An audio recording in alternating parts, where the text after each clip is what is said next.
Namaskar, Honorable Minister of Health and Population, Mr. Chairperson, the respected Health Secretary, MOHP, the respected Director General, Department of Health Services, my distinguished Nepali colleagues, chief specialists, speakers, and esteemed guests from around the world. On behalf of our team at the United Nations Institute for Training and Research, we are honored to co-host this special National Surgical Planning Orientation workshop along with the Nepali Ministry of Health and Population. Today marks the beginning of an important planning process that will help increase access to surgical, obstetrics, and anesthesia care and will ultimately save thousands of lives.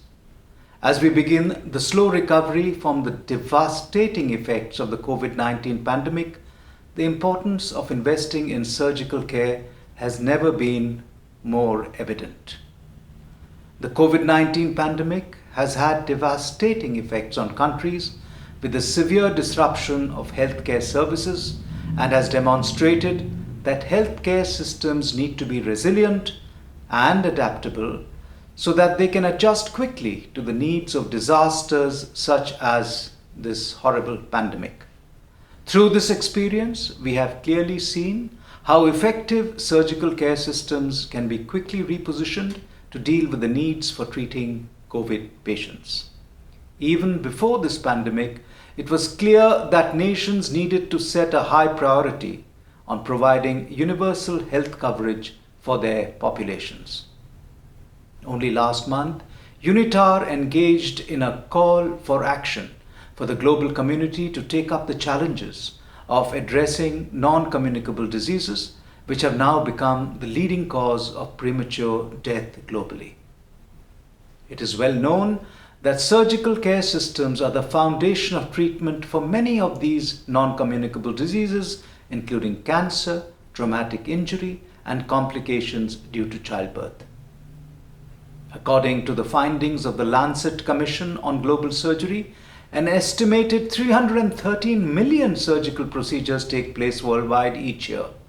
Yet only 6% of these are performed in the poorest third of the world, requiring an additional need for 143 million procedures annually to bridge this gap.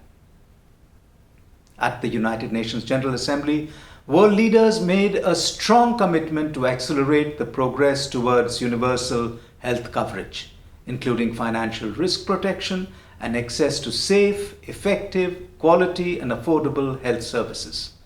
This obviously includes the full range of emergency and essential surgical services. It has been clearly shown that universal health coverage and other important health-related objectives outlined in the SDGs are not achievable without ensuring that surgical, obstetrical, and anesthesia care is accessible, safe, timely, and affordable. Despite this reality, 5 billion people on this world and more than 90% of the world's poor lack access to basic surgical care. The lost economic output in low and middle income countries is estimated to be $12 trillion by the year 2030 unless access to surgical, obstetrical, and anesthesia care is quickly improved. There will be significant investment required to change this data, but the cost of inaction will be much greater. I am impressed by the achievements that Nepal has made over the last decade, particularly in maternal and infant health.